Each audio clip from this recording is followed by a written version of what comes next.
Preciosa es la Escritura y grande es en realidad todos los dichos de nuestro Dios, de nuestro Señor, de aquellas palabras que se nos dan en Eclesiastés, aquellas palabras que se nos hablan en Proverbios, no se diga a sí mismo en Salmos, todos los salmos preciosos, y nos hemos estado gozando mucho con el Salmo 119, ¿verdad? Que tanta profundidad de pensamiento, de alabanza, no solamente a la palabra, pero a quien dio la palabra. Amén. Gloria a Dios. Hoy vamos a hablar de la generación de buscadores de Dios. Hay una generación que nos habla el apóstol Pedro y vamos a llegar allí. Dice que es una generación escogida y vamos a hablar precisamente de esta generación escogida, y es la generación de los buscadores de Dios, ¿sí? Generación de buscadores de Dios.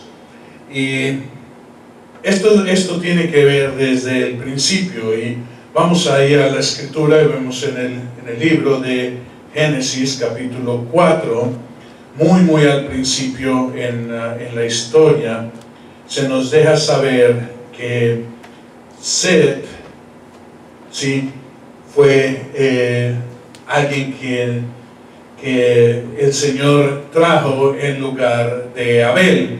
Pero vamos a entrar nosotros y descubrir esta profundidad, y no nada más quedarnos en estos dos versículos, el versículo 25 y el 26, y después se vuelve a narrar Set más adelante, donde engendró a Enos. Pero en el versículo 16 dice: y a Set también le nació un hijo y le llamó Enos. Entonces los hombres comenzaron a invocar el nombre del Señor, o el nombre de Jehová. Y aquí es donde yo quiero detenerme un momento, porque hasta este momento han pasado 130 años antes de que naciera Set, y esto es desde el tiempo en el que contamos nosotros la historia. Y la historia no es desde que Adán fue formado, sino la historia es desde que Adán salió del lugar de la presencia de Dios, y es donde se cuentan sus años y las generaciones desde entonces. Entonces dice la Escritura, ustedes lo leen en el capítulo 5, los descendientes de Adán, donde Adán dice a los 130 años engendró a Set, y Set después de 105 años engendró a Enos. Han pasado ¿cuántos años? 130 y 105 son 235 años de que los hombres no invocaban el nombre de Dios. Y aquí no está refiriéndose a Adán y a Set y a Enos. Enos acababa de nacer, dice, por esos días o por esos tiempos, sino que habla de todas las demás personas que estaban alrededor. Adán y Eva fueron fructíferos. El Señor le dijo fructificar y llenar la tierra y sojuzgarla. Y ahí nosotros leemos las generaciones de Caín y cuánta gente ya había para ese tiempo. Pero no se mencionaba el nombre de Jehová, el nombre de Dios. Aquí Jehová habla de el que es, del Dios Altísimo. Dice, no se invocaba su nombre, esto es, no se le buscaba, si lo quieres ver de esa manera. Ya hay conocimiento de que Dios estaba, no es algo extraño. La gente, la mayoría de los que habían nacido no habían muerto. Adán todavía vivió otros tantos años. Si tú lo lees, dice, fueron los días de Adán después de que engendró a Set 800 años. Y entonces todos los años de Adán fueron 930 y murió.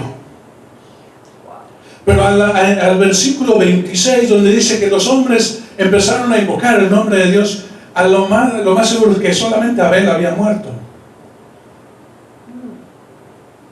No había más muerto. La gente vivía 800, 700.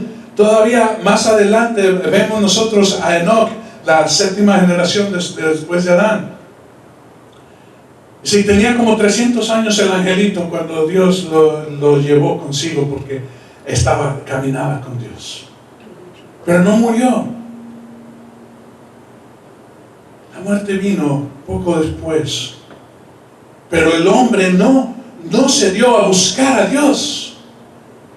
El hombre desde que comenzaron las cosas, algunos solamente, y vamos a ver estos tres tipos de personas que ejemplifican lo que es el hombre. Pero había quienes no les importaba y solamente vivían. Otros que, conociendo las cosas de Dios, simple y sencillamente preferían vivir a su manera. Y había un grupo selecto, pequeño, de buscadores de Dios. Tan pequeño es este grupo que para la 10ª generación, que es Noé, solamente 8 personas pudieron ser salvas del diluvio. 8. Y no menciona sino solamente a Noé como justo. Pero entró Noé y su mujer, y sus 3 hijos, y sus 3 mujeres. Y estas 8 personas de nuevo poblaron todo. Todo comienza con la narración de dos hijos. Dice que después de estas cosas, Eva concibió y dio a luz a Caín, y después dio a luz a Abel.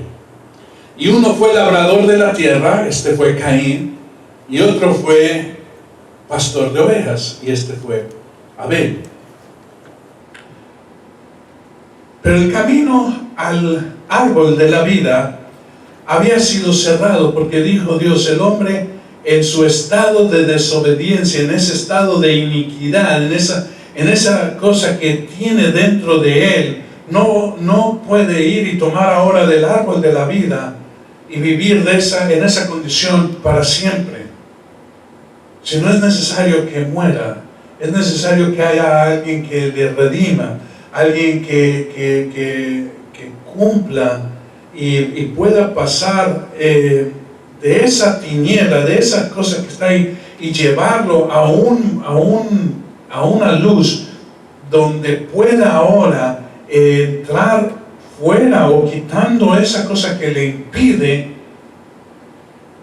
servir y amar y adorar a Dios como fue puesto por Dios mismo, y vivir eternamente. Nosotros conocemos que esta obra la hizo Jesús, y Él mismo es el árbol de la vida. Pero para el tiempo Adán había ya hablado a sus hijos, y cuando se nos narra a nosotros este pasaje, el pasaje del sacrificio de adoración de Caín y de Abel, no son unos muchachitos, son hombres, son personas quizás ya con familia, pero ambos habían sido instruidos a adorar a Dios. Adán muchas veces debió haber llevado a sus hijos al monte a hacer algún sacrificio para adorar a Dios, porque Adán conocía lo que le agradaba a Dios. Quizás no estaba en comunión con Dios, pero sabía las cosas que le agradaban a Dios, porque él estuvo en comunión con Dios todo ese tiempo en el paraíso, en el Edén. E instruyó a sus hijos, y sus hijos dijeron amén. Pero al tiempo de que ellos les llevó a dar sacrificio, a ofrecer ofrenda a Dios, Abel dijo: yo voy a hacerlo conforme fui enseñado, y llevó una oveja de las mejores de las ovejas y la ofreció en sacrificio a Dios, y Dios aceptó su ofrenda, su sacrificio. Caín, en cambio, dijo: yo no voy a hacer eso, yo soy labrador de tierra, yo no soy pastor de ovejas. Voy a traer de lo mejor del campo, voy a traer lo más excelente y lo voy a ofrecer a Dios. Pero esa ofrenda no fue aceptada, y Caín se dio cuenta que Dios había aceptado la ofrenda de su hermano, pero no había aceptado su ofrenda. Y dice que decayó, demacró su rostro, esto es, se enojó contra Dios, y contra aquel que Dios había aceptado, que es su hermano Abel. ¿Y por qué se enojó? Porque él quiso hacer las cosas como él deseaba. Conociendo la verdad o conociendo las cosas, no las hizo, sino las hizo conforme a él le dio la gana. O sea, conforme a lo que él pensaba que era la justicia. Porque dijo, lo que está puesto, lo que está establecido, no puede ser la verdad total. Yo tengo una verdad alternativa. Y yo creo que esta verdad alternativa es suficiente para que sea acepta por Dios. Pero Dios dijo, no es así. Y le dijo a Caín, Caín, el pecado te ronda y desea tomar posesión tuya, pero tú puedes impedirlo. Pero él no lo impidió. Y fue y mató a su hermano. ¿Y por qué lo mató? Porque el mal nunca soporta el bien. No lo aguanta.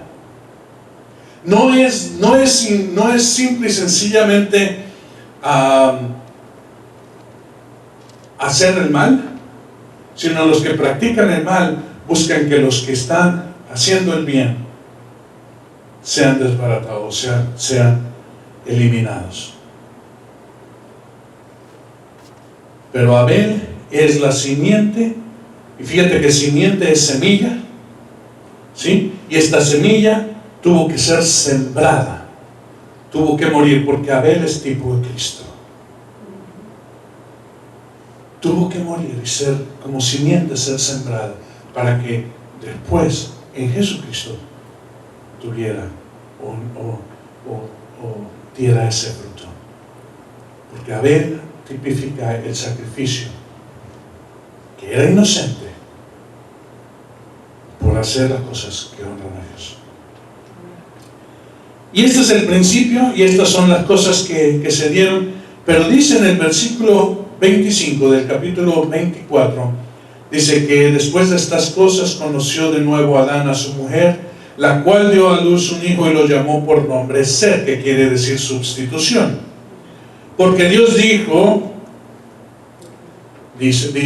porque Dios dijo, ella, me ha sustituido otro hijo en lugar de Abel, a quien mató Caín. Pero esta palabra habla de simiente. Dice, Dios me ha sustituido otro hijo en lugar de Abel. Esto es otra simiente, ¿sí? Otra simiente. Es una simiente, ya no es la simiente de Abel. Abel cumplió su propósito y es tipo Cristo. Ahora es una simiente que va a ser de los buscadores de Dios, para que cuando la simiente que viene de todo esto, que es Jesucristo, sea presentado, sea exaltado, porque hay quienes es necesario que exalten al Rey de Reyes, al Señor de Señores, que le reconozcan como su lugar. Entonces, no nos equivoquemos, porque no es la simiente, sí ha habido una sustitución, pero eso es lo que dijo ella. Pero correctamente dice en la palabra que dice que es otra simiente en lugar de Abel. ¿Sí? Otra simiente en lugar de Abel. Y esta simiente es de los que van a buscar a Dios. Ahora bien, hay una condición que es la condición del hombre, y la condición del hombre se basa simple y sencillamente en tres partes: el hombre natural, el hombre carnal y el hombre espiritual. El hombre natural, nosotros sabemos, es el hombre que de alguna manera sabe que Dios existe, pero no le puede experimentar, no le conoce. Aún puede estar en religión, pero ninguna religión te va a abrir los ojos o los oídos, porque simple y sencillamente el hombre natural no conoce, como dice en la Escritura, no conoce las cosas espirituales ni las entiende. Fíjate bien, si tú le dices, vamos a una exposición de arte, ¿sí? Y están todas las obras de arte en las paredes y wow, te gozas ahí con tanta hermosura de pintores famosos o cualquier otro tipo de obras que se exhiban. Pero hay una persona sentada en una banca mirando al lado opuesto con lentes oscuros y un bastón en la mano. Y tú no puedes ir y decirle, hombre, ¿por qué no te paras y admiras la belleza de estas obras? Dice, porque no tengo ojos para verlas. Está en el lugar correcto, está en el tiempo correcto, pero es incapaz de percibir las cosas porque su impedimento precisamente le quita esa opción de admirar las obras. Lo mismo podemos decir a una persona que atienda un concierto, pero es sorda.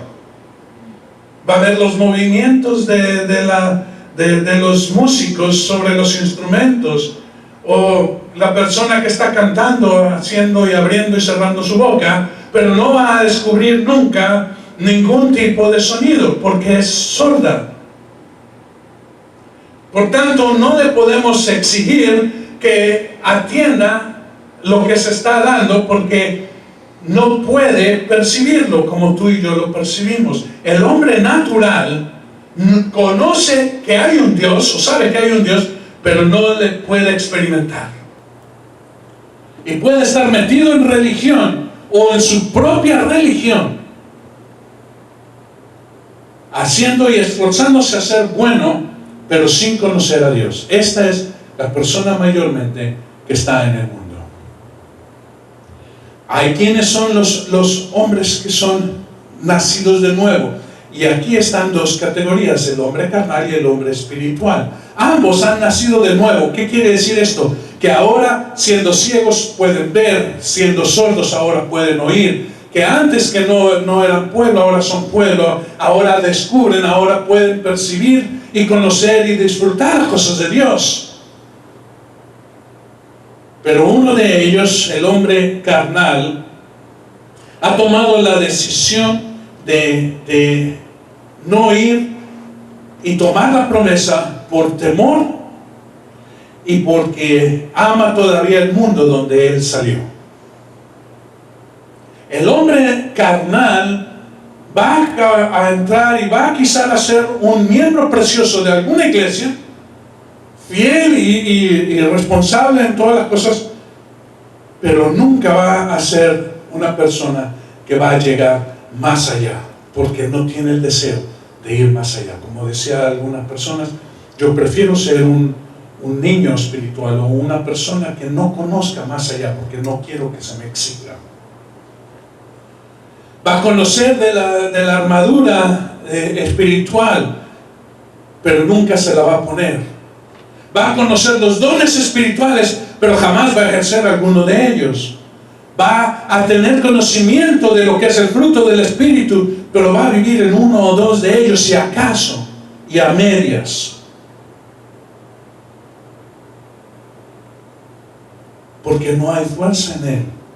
Porque todavía pregunta, ¿es bueno hacer estas cosas que hacía yo antes en el mundo?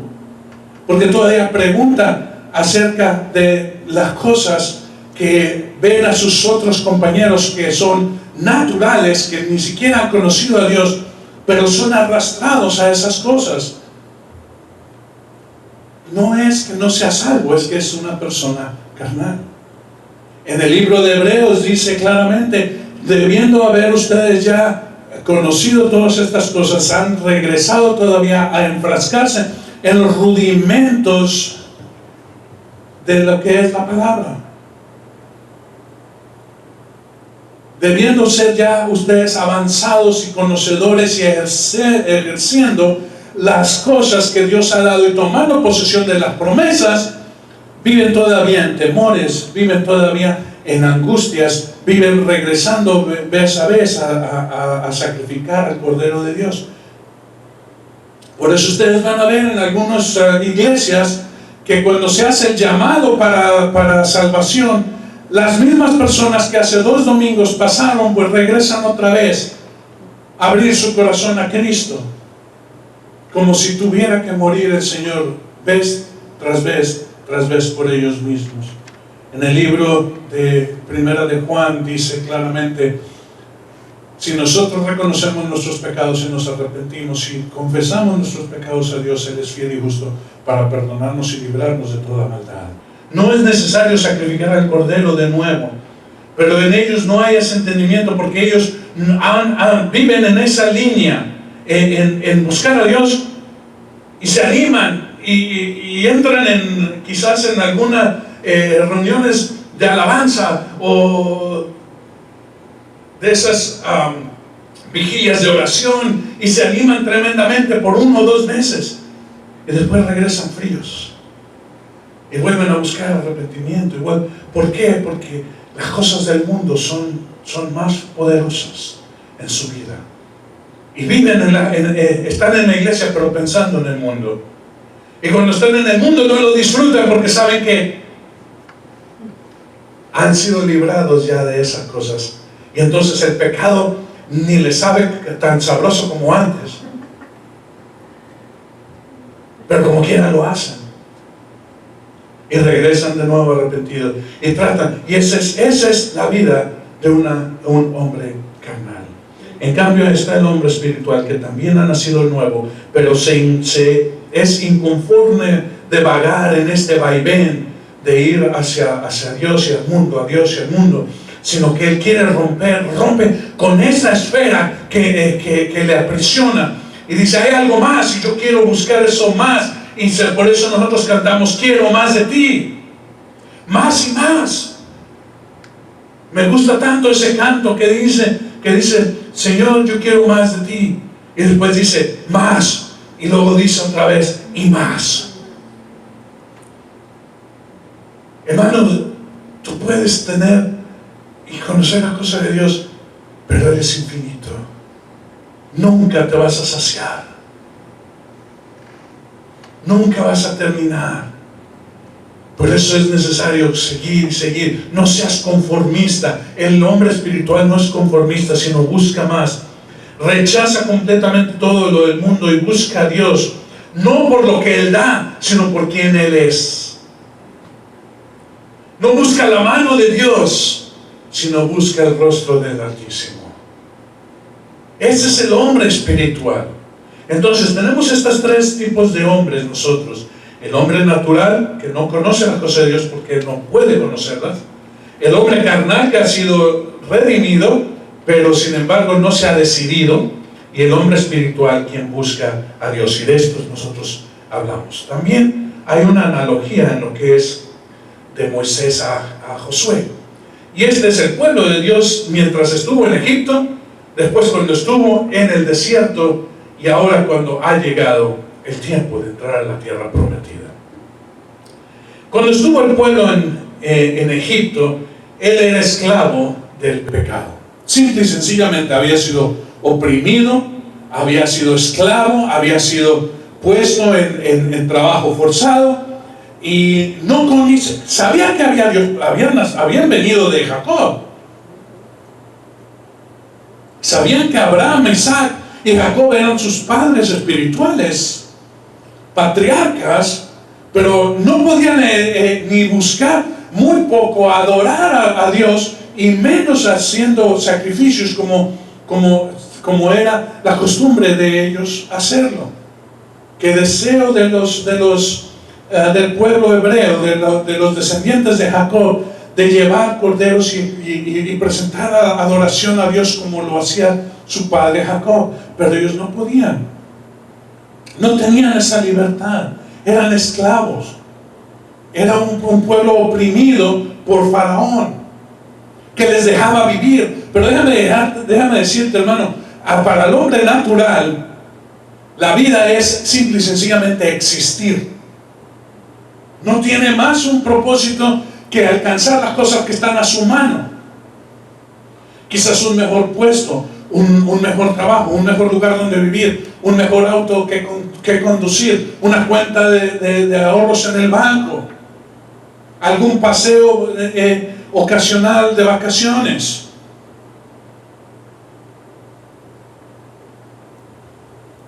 Pero no tiene un propósito, porque no conoce las cosas de Dios. Sabe que está Dios, pero no conoce las cosas de Dios. Y así estaba el pueblo de Dios en Egipto, aprisionado.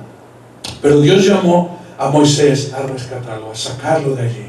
Y finalmente, ustedes conocen en el libro de Éxodo cómo después de haber presentado el Señor 10 plagas, finalmente sacó al pueblo y lo llevó al desierto. Ahora, de ese punto del Mar Rojo a la tierra prometida son aproximadamente unos 11 días de camino. Y este era el propósito de Dios, llevarlos, que se les diera la ley y después entrar a la tierra prometida.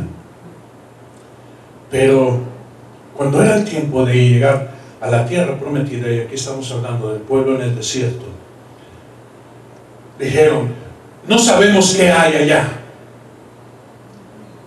Aquí tenemos maná, tenemos agua, tenemos todo lo que es necesario, pero allá no sabemos qué hay.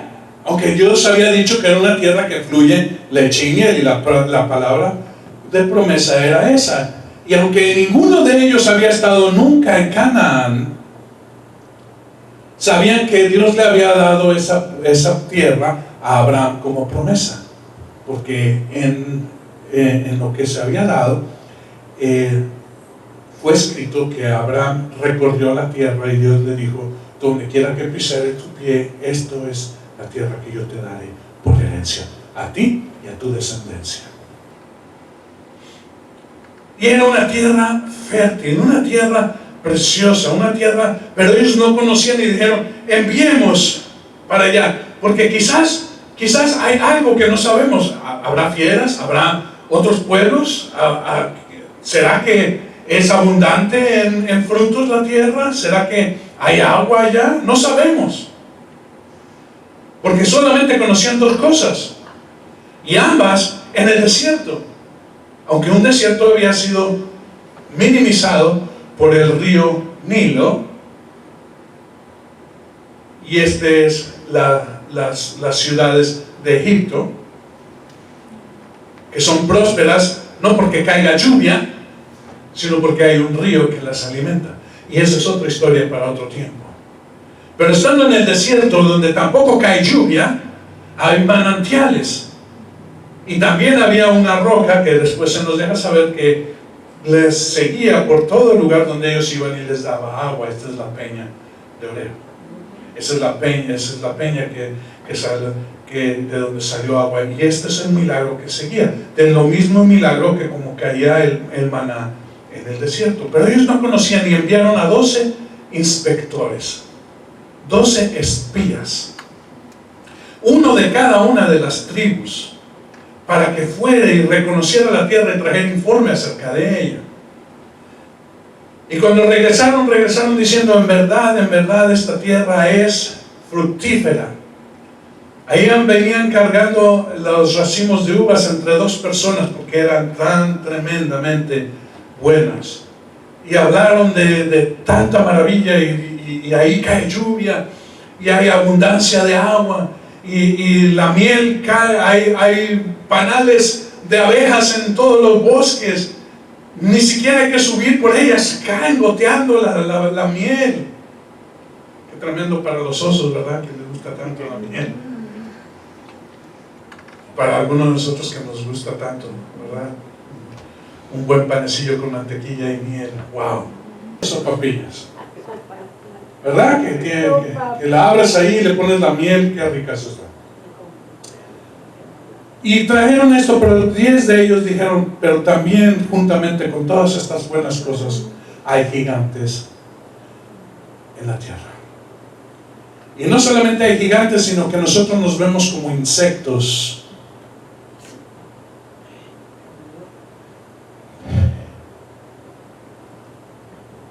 Y este es el informe que trajeron.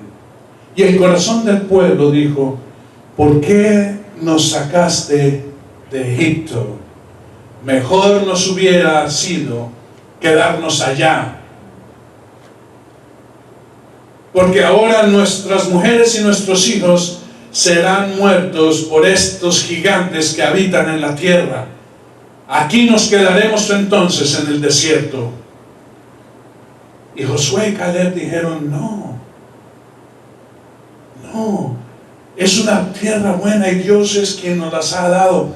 Y nosotros no vamos a ir a violar ese lugar, sino vamos a tomar nuestra herencia, lo que nos pertenece, lo que ha sido dado a nosotros por nuestro padre Abraham. Dios nos los va a dar y Dios va a abrir y Dios va a quitar todo impedimento y va a quitar a esas personas y esos gigantes que están allí. Dios se encargará de ellos. Pero el pueblo tuvo más temor y dijo, aquí nosotros nos quedamos. Y dijo Dios, aquí van a quedar. Y por 40 años estuvieron yendo cerca de la tierra prometida, pero nunca entrando a ella, y cerca de Egipto, pero nunca regresando al mundo. Y este es el punto del hombre carnal, que tiene temor de entrar, pero tampoco quiere regresar al mundo. Y ahí se la pasa vagando el resto de su vida, acercándose a Dios y acercándose al mundo, y acercándose a Dios y acercándose al mundo. Pero nunca se decide regresar al mundo, ni tampoco entrar donde ha dado Dios las cosas. Cuando el pueblo entra a la tierra prometida, pelea y toma posesión de lo que es su herencia. Finalmente, esto es lo mío. Pero fíjate que tuvo que pasar otra generación. La generación de aquellos que no quisieron, quedó tendida en el desierto. Espero que tú y yo no seamos de esa generación, sino de la generación que pasa. Ahora bien, en Eclesiastés, y vamos al libro de Eclesiastés, capítulo 1, versículos, vamos a leer algunos versículos allí.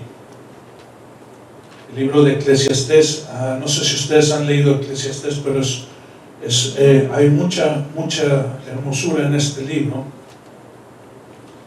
El libro de Eclesiastés, y leemos solamente algunos versículos del primer capítulo. Dice, vanidad de vanidades, dijo el predicador, vanidad de vanidades, todo es vanidad. O sea, estas son cosas viles, son cosas que no van a trascender, eso es lo que él dice. Y hace una pregunta, ¿qué provecho tiene el hombre de todo su trabajo con que se afana debajo del sol? Habla diciendo, hay una generación que va y una generación que viene, mas la tierra siempre permanece. Sale el sol y se pone el sol y se apresura a volver al lugar de donde se levanta. El viento tira hacia el sur y rodea al norte y va girando de continuo, y en sus giros vuelve el viento de nuevo. Los ríos todos van al mar y el mar nunca se llena. Al lugar donde los ríos vinieron, allí vuelven para correr de nuevo. Todas las cosas son fatigosas, más de lo que el hombre puede expresar. Nunca se sacia el ojo de ver, ni el oído de oír. ¿Qué es lo que fue?, pregunta él. Lo mismo que será. ¿Y qué es lo que ha sido hecho? Lo mismo que se hará. Y no hay nada nuevo debajo del sol. Pregunta de nuevo, ¿hay algo que se puede decir? ¿He aquí esto es nuevo? Ya fue en los siglos que nos han precedido. No hay memoria de lo que precedió, ni tampoco de lo que sucederá habrá memoria en los que serán después. En este pasaje se resume la vida del hombre natural y también del hombre carnal. Es un continuo vaivén. Aquellos que no conocen las cosas de Dios, es lo mismo que sucedió. Y si ustedes van y ven la historia, van a ver que la historia se repite, quizás con nuevos descubrimientos, pero la historia se repite y vuelve de nuevo. Y ya hay países o reinos que conquistan y reinos que son conquistados. Y si tú ves la historia de Europa, en 100 años vas a ver que hubo tantos reinos y después se acabaron algunos de esos reinos y otros se unieron y se unificaron y después se volvieron a dividir, y esto continúa y continúa y continúa. Por eso dice, habrá algo nuevo debajo del sol. Y para aquellos que conocen las cosas de Dios, es lo mismo. Van a la iglesia, regresan a la iglesia y dicen, lo mismo pasó la semana pasada. Hubo un buen tiempo y tomé buen aliento, pero para el martes, el miércoles ya estoy decaído y necesito un nuevo inyección de azúcar, ¿verdad? Una nueva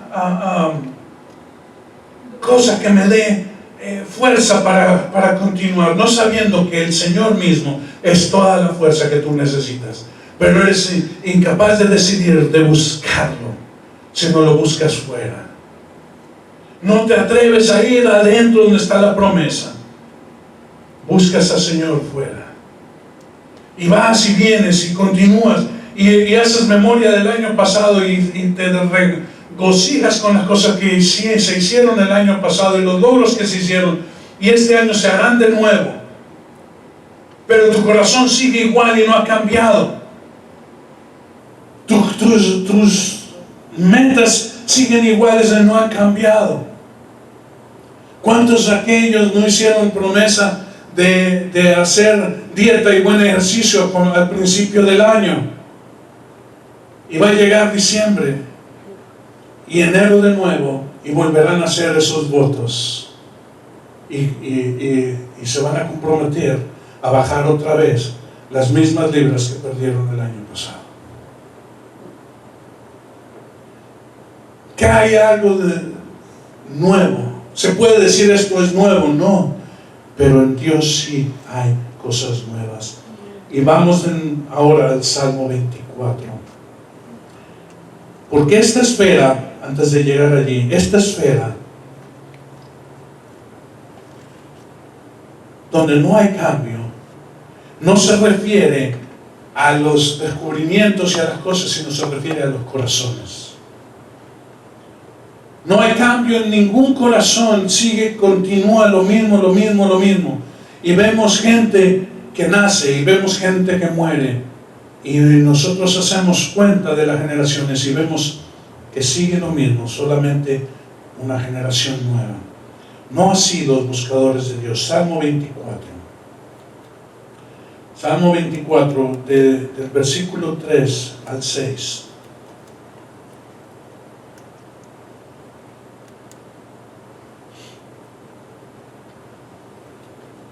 Salmo 24, ¿ya lo tienen? ¿Quién subirá al monte de Jehová y quién estará en su lugar santo? El limpio de manos y puro de corazón, el que no haya elevado su alma a cosas vanas, ni jurado con engaño. Él recibirá bendición de Jehová y justicia del Dios de la salvación. Tal es la generación de los que le buscan, de los que buscan tu rostro, oh Dios de Jacob. ¿De quiénes? De la generación de los que buscan. Es una generación, es algo que va a nacer, que va a salir. Y sabes qué, hermano, esta generación no tiene que ver con carne y sangre, ni quiénes fueron tus padres o tus abuelos, sino si tú entras en lo que es la generación de los escogidos por Dios. Tú eres quien decide ahora ser parte de esta generación o quedarte fuera de esta generación, porque fue llamado a todos, pero solamente 2 entraron a la tierra prometida: Josué y Caleb. Caleb, de hecho, cuando estuvo en la tierra prometida, plantó su huella y dijo: aquí regresaré. Y dice, 40 años después, dice, tengo 80 años. Y aquí está mi huella, y este es mi lugar. Porque él creyó. Él no se quedó en la generación de los que murieron, sino él dijo: yo soy de la generación escogida, de aquellos que van a entrar, y que van a poseer, y que van a tomar parte de las promesas de Dios. Son los que desean algo más sublime, algo que los que rompen con lo mismo, su cajita, su esfera. Son libres porque ven como Dios ve y también toman posesión de las promesas de Dios. Estos son la generación de los escogidos. Y vamos entonces a 1 Pedro capítulo 2. 1 Pedro capítulo 2, donde se nos habla de esto, y dice: el linaje escogido, pero en otras versiones dice generación escogida. Capítulo 2, versículo 9 de Primera de Pedro: mas vosotros sois linaje escogido o generación escogida, real sacerdocio, nación santa, pueblo adquirido por Dios, para que anunciéis las virtudes de aquel que os llamó de las tinieblas a la luz admirable. Vosotros que en otro tiempo no erais pueblo, pero que ahora sois pueblo de Dios, que en otro tiempo no habías alcanzado misericordia, pero ahora habéis alcanzado misericordia.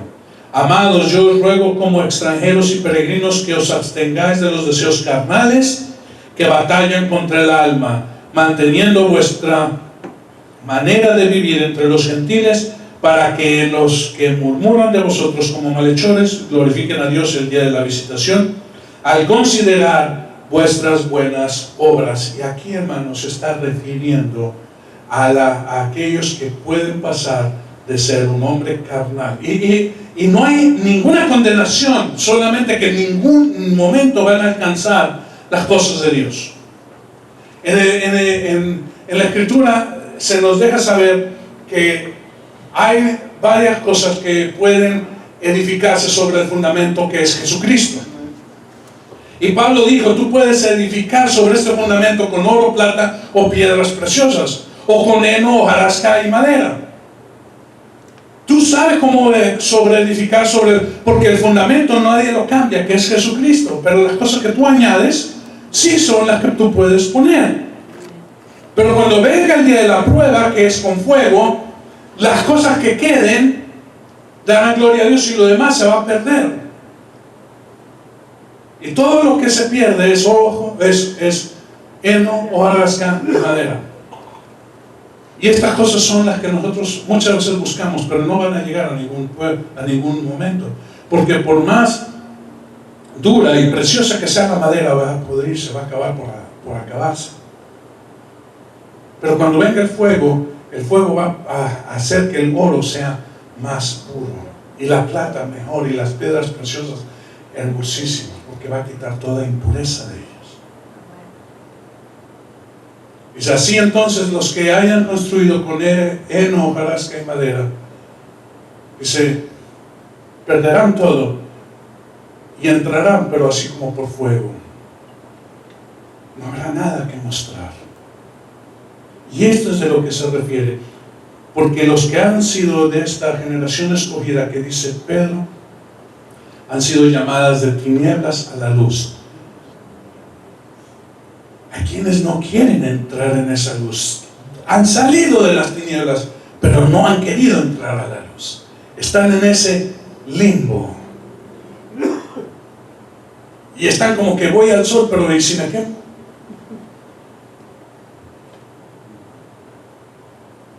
¿Y si me salen ampollas por el sol? Por la luz. O no quiero entrar allí porque la luz va a mostrar las cosas que hay en mí. Pero en la Escritura dice que estemos a cuentas. Y si vuestros pecados fueran como la grana, como la nieve, serán emblanquecidos. Pero tú no vas a saber cómo está tu interior a menos que entres a la luz. No eras pueblo y ahora sois pueblo de Dios. No habías recibido misericordia y ahora han recibido misericordia. Ahora se mantienen en santidad y serán manifiestos en la venida del Señor, porque pueden ver. ¿Y qué es lo que pueden ver? Ellos pueden ver la gloria de Dios. Pueden ver al Señor en su gloria de Dios y pueden ver que esa gloria está dentro de ellos. Así que si yo deseo ver a Dios, yo tengo que mirar hacia adentro y saber que el Señor está allí. Y si tú dices no puedo, el Señor que está en ti dice, pero yo sí. Y si tú dices yo no alcanzo, el Señor que está dentro de ti dice, pero yo sí. Y así como Dios le dijo a Moisés, ya no pongas más peros, ya te he dado a tu hermano Aarón para que hable por ti, ya te he dado una vara para que des testimonio, ya te he dado milagros para que cuando metas tu mano salga leprosa y la vuelvas a meter y quede limpia. Ya te he dado todas las cosas, deja de poner pero si cree en mí. Señor, ¿a quién, en nombre de quién les diré? Diles que yo soy es el que te envía. Porque yo soy es el nombre de nuestro Dios poderoso. El que es, el que era y que por siempre será y el que ha de venir. Vamos a orar. Señor Santo, te damos gracias porque, Señor, nosotros hemos salido, Señor, de esa oscuridad, de esas tinieblas donde estábamos oprimidos y esclavos del mundo. Señor, nos has rescatado. Ahora, Señor, te pedimos que nos rescates también de cualquier tiempo en el desierto y nos permitas entrar, Señor, como generación escogida a la tierra de la promesa, a la tierra, Señor, que es nuestra herencia, Señor, que ha sido dada, Padre mío, por Abraham. Señor mío, gracias porque en ti nosotros podemos descubrir y entrar y conocer, Señor, que tú eres real y que te podemos ver y cómo podemos, Señor, nosotros movernos en ti. Y podemos nosotros, Señor, funcionar como hombres espirituales, porque somos la generación escogida, la generación santa, Señor, para mostrar y hablar las cosas de nuestro Dios. Señor Santo, rechazamos todas las cosas del mundo, rechazamos todas las cosas, Señor, que nos impiden entrar, Señor, a la tierra prometida. Padre mío, nos arrepentimos de cualquier cosa, Señor Santo, que nos mantiene en el desierto. Reprendemos, Señor, en nuestra vida todas las cosas, Señor, que nos producen temor, sabiendo que tú eres mayor que cualquier gigante, superior a cualquier ejército, más grande que cualquier reino, y tú lo has dado todo a tus hijos, a aquellos que se han decidido, Señor, cruzar la línea y entrar a la tierra de la promesa. Generación escogida somos, Señor, de los buscadores de Dios. Sella la palabra, Señor, en nuestros corazones. En el nombre precioso de Cristo Jesús oramos. Amén. Amén. Gloria a Dios.